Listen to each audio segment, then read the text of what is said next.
اسلام کی تاریخ انتہائی دردناک ہے۔ حضرت مولا کائنات رضی اللہ تعالی عنہ کو ابن ملجم نامی بدبخت نے جو ہے وہ تلوار کا وار کر کے جو زہر میں بجھی ہوئی تھی شہید کیا ہے۔ تو یہ بغض اور دشمنی رکھنے والے لوگ تھے جو زمانے میں موجود تھے۔ ایک طرف ایسے تھے جو الہ اور معبود کہتے تھے، اور آپ جانتے ہیں کہ حضرت علی المرتضیٰ رضی اللہ تعالی عنہ کی قبر لوگوں کی نظر سے چھپا کے بنائی گئی، اس ڈر سے کہ لوگ آپ کی قبر کو اکھیڑ نہ دیں، کیونکہ خارجی اس قدر جو ہے وہ زور آور ہو گئے۔ اسلام کی تاریخ دردناک ہے۔ حضور علیہ السلام فرماتے ہیں جتنے دکھ مجھے دیے گئے کسی کو نہیں دیے گئے، کسی نبی کو نہیں پہنچے۔ حضرت صدیق اکبر رضی اللہ تعالیٰ عنہ کی 2 سال 2 ماہ 8 دن دور خلافت آپ کا زمانہ دیکھیں، ٹکنے نہیں دیا گیا، سازشیں، مصائب، اعلان۔ حضرت سیدنا عمر رضی اللہ تعالیٰ عنہ کو شہید کیا گیا۔ حضرت عثمان غنی رضی اللہ تعالیٰ عنہ پہ 40 دن پانی بند رکھا گیا اور پھر انہیں شہید کیا گیا۔ حضرت مولا کائنات شہید کیے گئے۔ حضرت امام حسن کو زہر دیا گیا۔ حضرت امام حسین کو بچوں کے سامنے ذبح کر دیا گیا۔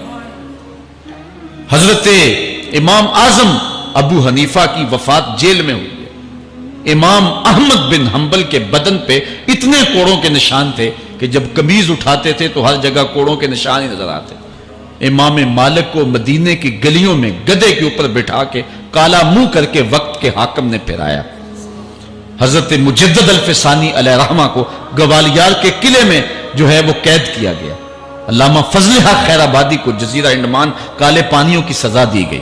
اہل حق کی تاریخ دیکھیں، دردناک تاریخ ہے۔